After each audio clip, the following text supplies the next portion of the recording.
frequently asked question about YouGlow Babe sunscreen. So, ayan yung bagong product ng ating YouGlow Babe. Ayan.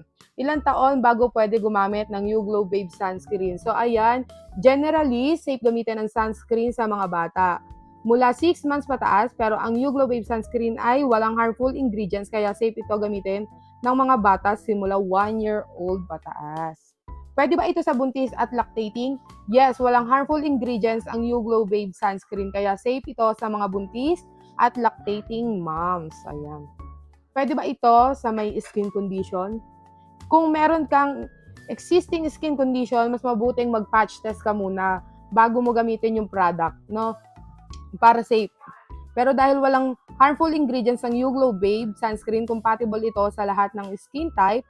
Kahit sensitive skin ka, always consult your dermatologist or your doctor para alam mo kung okay ba sa'yo yung YouGlow Babe sunscreen. Ayan. Pwede ba ito sa buong katawan? Yes na yes, pwede po ito sa buong katawan kahit pang face siya, pwede rin ito sa buong katawan. Pinoprotektahan ka nito laban sa harmful UV rays mula sa araw, cellphone, TV, at iba pa. Pwede mo rin itong gamitin bilang skincare sa gabi. Ayan. Ayan ang frequently asked question about YouGlow Babe sunscreen.